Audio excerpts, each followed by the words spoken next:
Hola, bienvenido a casa. Desde Iglesia Cooper Alonso esperamos ser de bendición para tu vida y la de tu familia. Hoy con una invitada especial.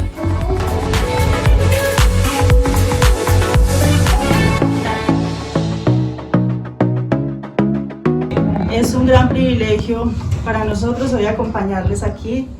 Nos gozamos grandemente en esa administración poderosa de la alabanza. Primero quiero preguntarles si alguno de ustedes en alguna ocasión ha utilizado muletas. ¿Quién ha usado muletas? El hermano Joaquín Alberto, mi esposito. Hermano Joaquín Alberto, ¿es chévere usar muletas? No, incómodo.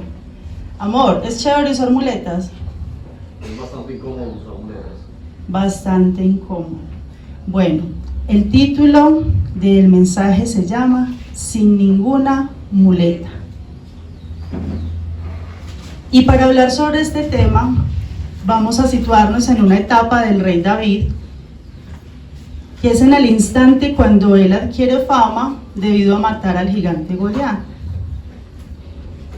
Resulta que desde entonces, desde que él hizo esa acción heroica, el rey Saúl se encendió en celos, en envidia y en ira contra David. ¿Por qué? Todos recordamos ese pasaje donde dice que las doncellas salían y danzaban y decían que Saúl mató a sus miles y David a sus 10,000, ¿cierto? Entonces David empezó a tener mucha fama, mucha gracia delante del pueblo, empezaron a quererlo mucho y pues cómo no, si ese gigante los tenía azotados y él los libró de esa potestad que los estaba oprimiendo. Entonces Saúl se encendió en ira contra él. También dice la palabra que a partir de ahí empezó un espíritu malo a atormentarlo, al rey Saúl, y que él solo hallaba alivio, descanso, paz, cuando David iba y tocaba el arpa para él. Todos sabemos que David fue llamado el dulce cantor de Israel, ¿cierto? Él alababa al Señor con sus cantos, tocaba el arpa y dice también la palabra que muchos instrumentos. Bueno, entonces vamos a ubicarnos en la palabra de Dios en el primer libro de Samuel, capítulo 18, versículos 10 y 11. Si alguien lo tiene, lo puede leer. Al día siguiente, un espíritu atormentador de parte de Dios abrumó a Saúl y comenzó a desvariar como un loco en su casa. David tocaba el arpa, tal como lo hacía cada día.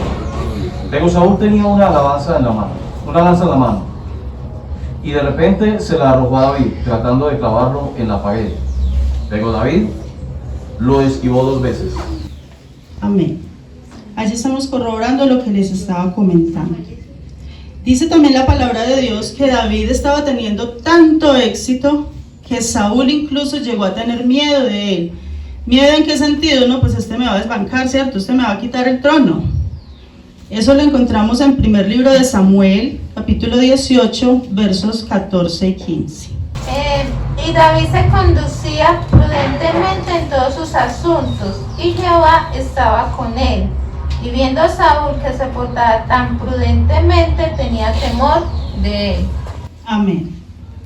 Entonces, por eso, desde ese momento el rey Saúl procuraba matar a David, ¿cierto? 2 veces dice la palabra de Dios que él fue a su presencia a tocar el arpa y él intentó clavarlo con su espada contra la pared, con su lanza.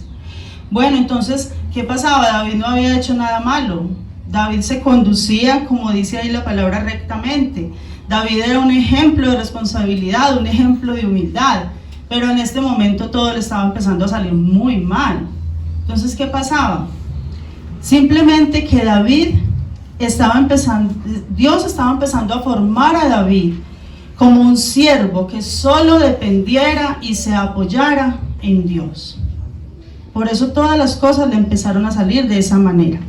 Entonces, por eso Dios empezó a quitarle una a una todas sus muletas, ¿sí? Nosotros sabemos que las muletas son esos artefactos metálicos que nos ponemos aquí para apoyarnos cuando hay debilidad en las piernas. Pero también en nuestra vida espiritual, en nuestra vida cotidiana podemos tener muchas muletas. Entonces vamos a empezar a ver cómo Dios empezó a quitarle a David una a una esas muletas. En el primer libro de Samuel, capítulo 19, versículo 18 dice: volvió a haber guerra, y David fue y combatió contra los filisteos. Él les ocasionó una gran derrota y huyeron delante de él. Es evidente que David ahora es un gran oficial del ejército de Saúl. Posiblemente comandaba un batallón o una división de hombres. Pero a raíz de las victorias, él gana más y más popularidad con la gente, ¿cierto? Pero también gana más y más el odio de Saúl. Al intentar matarlo por segunda vez, David escapa. Tiene que huir para salvar su vida. Y es así como David pierde su primera muleta. La primera muleta que David pierde es su buena posición. Él tenía un gran puestazo, ¿cierto?, en el ejército de Saúl. Pues ahora nunca más va a volver a servir allá en ese ejército. Nunca más va a escuchar los cantos de las doncellas cuando lo aclamaban por sus victorias. Vemos entonces cómo pierde su primera muleta, recordemos, su buena posición. Ahora bien, recordemos que Saúl había prometido dar a su hija mayor como esposa al que matara al gigante Goliat. Y sabemos que fue David. Pero como a partir de ese momento David se convirtió como en objetivo militar de Saúl, él dijo: yo le prometí a mi hija, pero se enteró de un pequeño detalle, que su hija Mical, la otra hija de Saúl, estaba enamorada de David. Entonces dijo: le voy a dar a Mical, pero la voy a usar para que los filisteos lo maten. Es decir, él había prometido darle una de sus hijas, pues que la mayor, dice algunas versiones, a Merab, como esposa al que matara al gigante, pero ya cuando él mató al gigante, ya esa no era solo esa la condición, ya le dijo: sí, usted es muy valiente, pero entonces vaya y mate a 100 filisteos más y me trae los prepucios, y entonces así yo le voy a dar a mi hija, así usted me va a demostrar que usted es muy valiente. Y él creía, pues tenía la esperanza de que los filisteos iban a matar a David, que así se iba a librar de él. Pues no, David volvió y salió triunfante, trajo lo que él le pidió y entonces le tocó darle a la hija por esposa. Dice la palabra del Señor que él se fue para su casa con su esposa, pero Saúl no quedó contento, entonces quedó más ardido. ¿Qué hizo? Mandó tropas a la casa de David y dijo: me lo capturan, bueno, que lo maten. Él quería deshacerse de David. Pero resulta que como Mical estaba enamorada de él, Mical se dio cuenta. Entonces dice el Señor en su palabra en primera de Samuel 19, 11 y 12: Saúl envió luego mensajeros a casa de David para que lo vigilasen y lo matasen a la mañana. Mas Mical, su mujer, avisó a David diciendo: si no salvas tu vida esta noche, mañana serás muerto. Y descolgó Mical a David por una ventana, y él se fue y huyó y escapó. Entonces vemos que esta es la segunda ocasión en la que David tiene que huir y dejar algo que amaba. Esta es la manera como Dios le quitó a David su segunda muleta. La segunda muleta en la que David pensaba apoyarse era su esposa, ¿cierto? Ahora era yerno del rey, tenía, mejor dicho, otro puestazo. Pues ahí le tocó también dejarlo, le tocó dejar a la mujer que amaba. Dice la palabra que ellos nunca más volvieron a vivir en armonía, porque en esta etapa de la vida de David solo fue huir, escapar y mirar a ver cómo salvaba su vida. Entonces de esa manera David perdió su segunda muleta, ¿cierto? Entonces ya está, sin una buena posición y sin esposa. Dice, nuevamente David está huyendo, tratando de encontrar protección, y entonces se dirige a Samuel. Recordemos todos que Samuel es el profeta quien ya había ungido a David como futuro rey de Israel. Él se fue y lo buscó. Resulta que En primera de Samuel 19, primer libro de Samuel 19, 18 dice: huyó pues David y escapó, y vino a Samuel en Ramá, y le dijo todo lo que Saúl había hecho con él. Y él y Samuel se fueron y moraron en Nayot. Se fueron a una ciudad llamada Nayot, que según excavaciones arqueológicas era como una especie de laberinto. Entonces ellos por eso creyeron, o sea, era como un condominio de casas y estaban interconectadas, y por lo tanto ellos creyeron, no, pues allá no nos van a encontrar.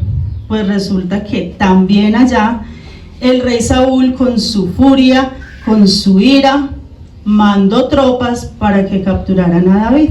Y eso sucedió, una cosa pues ahí toda loca, que hasta Saúl resultó profetizando. O sea, Samuel se quedó y le dijo a David: huya, váyase usted.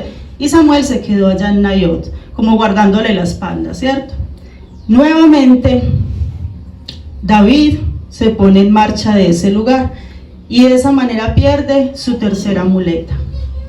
Aquí perdió la compañía y el consejo de Samuel. Él quería apoyarse en Samuel como ese líder espiritual, como ese profeta, como el que le iba a dar ese sabio consejo.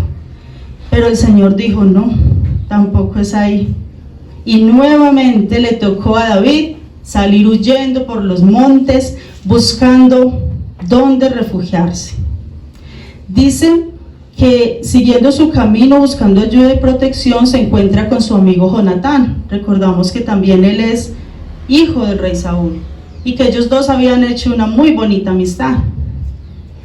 Pensó que podría apoyarse en él.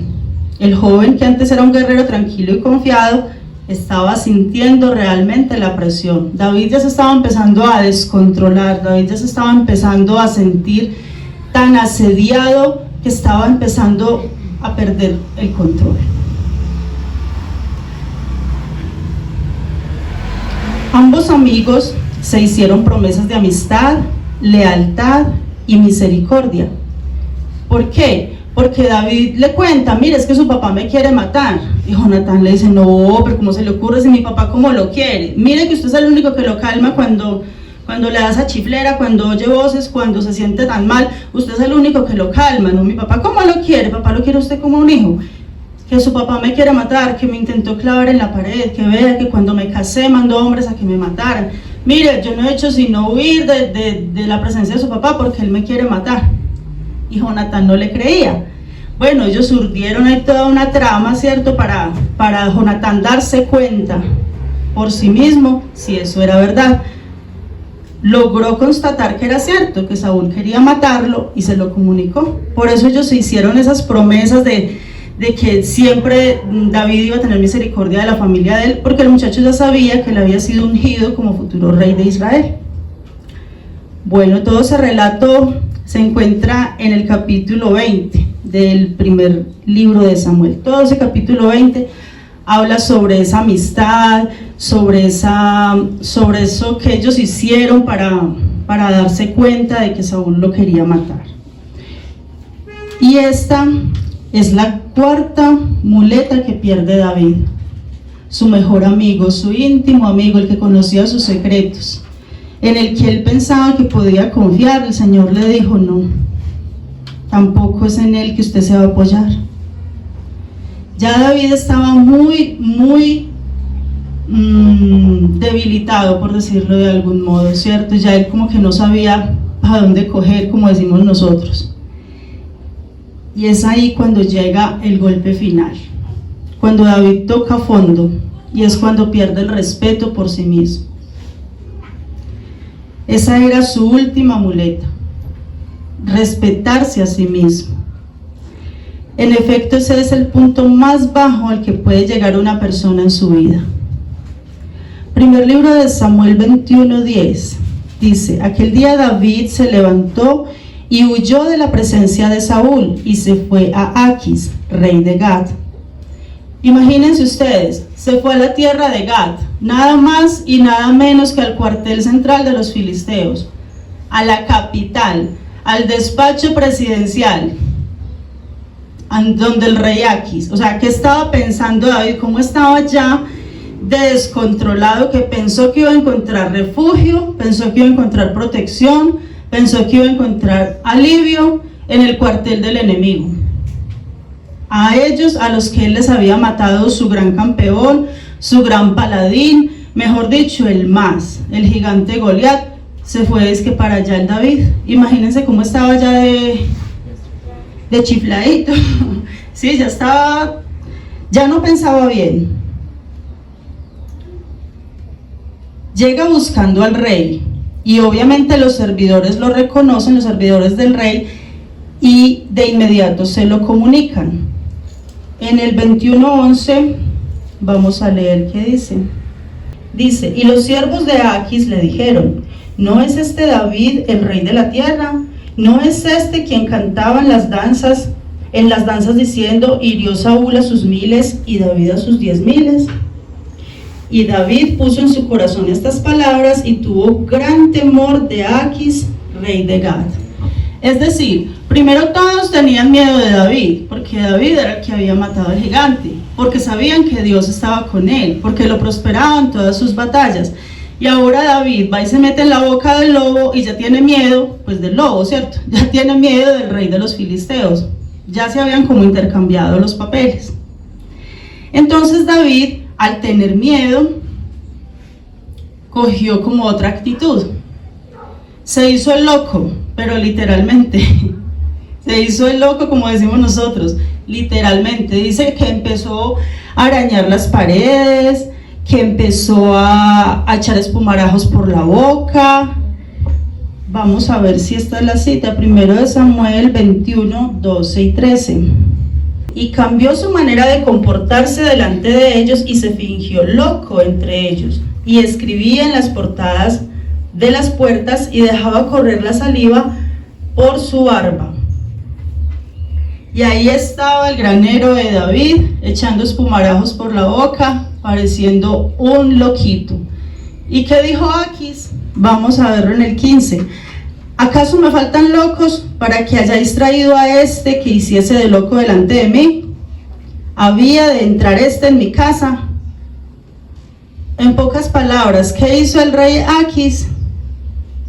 Lo echó de su presencia. Dijo: no, esto aquí lleno de locos y va a venir uno más. Yo no necesito más locos.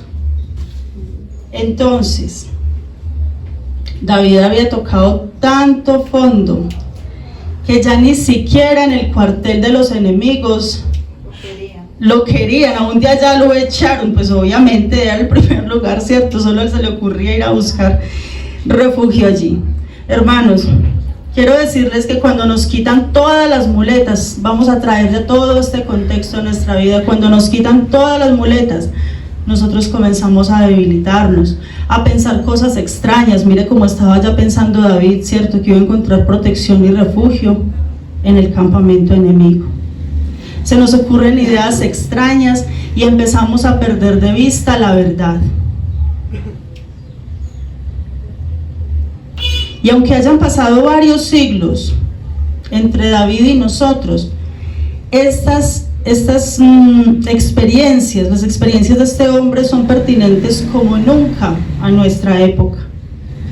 Y en especial esta de apoyarnos en cosas o en personas, menos en el Señor. De eso sí que lo sabemos, ¿cierto? ¿Por qué? ¿Por qué digo esto? Pues porque cuando éramos pequeñitos siempre nos apoyábamos en los papás, ¿cierto? Los padres eran los que hacían todo por nosotros. En el colegio, en la escuela, en la universidad, ya son los profesores, ellos son los que saben, nos apoyamos en ellos. Después nos casamos, nos apoyamos en nuestro cónyuge, entonces lo cogemos de muleta también. Y bueno, en el noviazgo, en el dinero, nos apoyamos. Mucha gente se apoya en: es que yo tengo mucha plata, y si tengo plata, con eso compro todo, no me hace falta nada.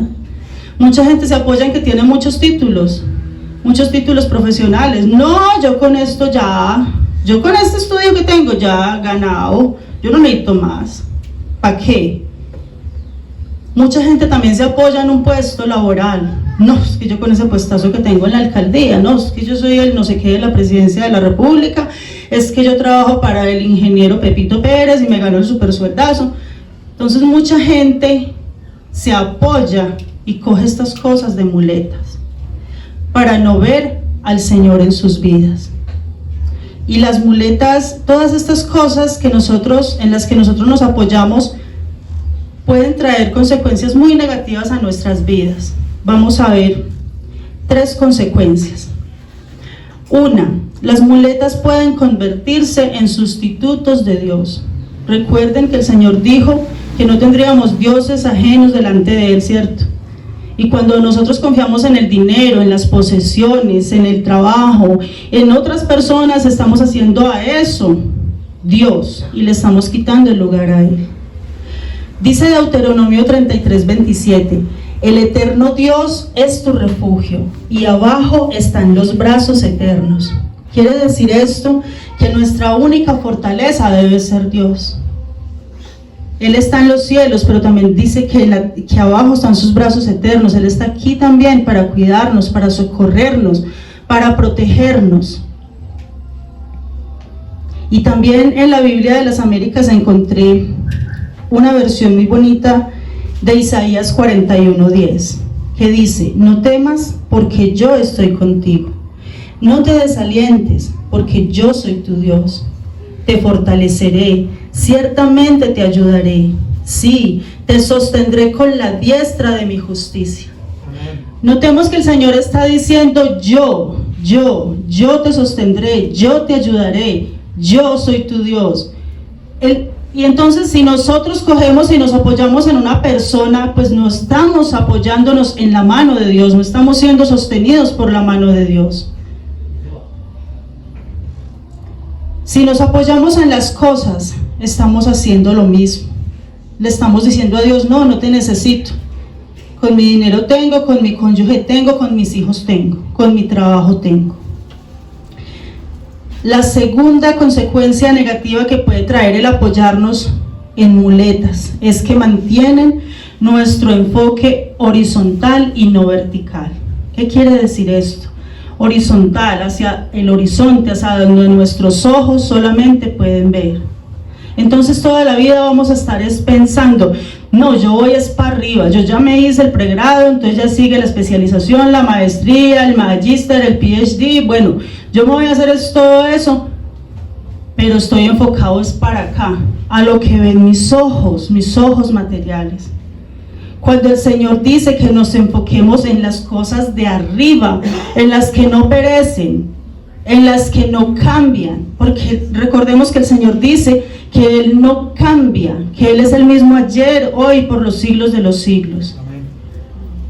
Entonces, nuestra visión, cuando nos apoyamos en muletas, está horizontal y no vertical, es decir, miramos las cosas terrenales, las cosas, las circunstancias, lo que sucede, las personas, lo que podemos tener, y no al que da las cosas, no al que nos da todo. Las muletas humanas paralizan nuestra vida de fe. Mucha gente usted le puede compartir, ay, venga, hay un Dios que lo ama mucho, Dios lo ama tanto a usted, mire, Él dio la vida de su hijo para que usted fuera sano, para que usted fuese salvo, para que usted no vaya a una eternidad en el infierno sin el Señor. Oiga, esta está loca, ¿usted de qué está hablando? No, yo no necesito la religión, dice la gente. ¿Por qué? Porque ellos se sienten llenos, ¿cierto? Porque ellos se sienten que están bien, que no necesitan nada, que la religión es para locos, que la religión es para las personas malas, que han hecho cosas muy malas y que necesitan arrepentirse. No hay en ellos una convicción de pecado, de justicia y de juicio, como dice la palabra, ¿cierto?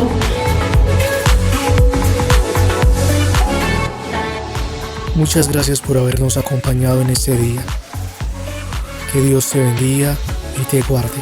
Recuerda suscribirte y activar las notificaciones aquí en nuestro canal YouTube Igley Cooper Alonso.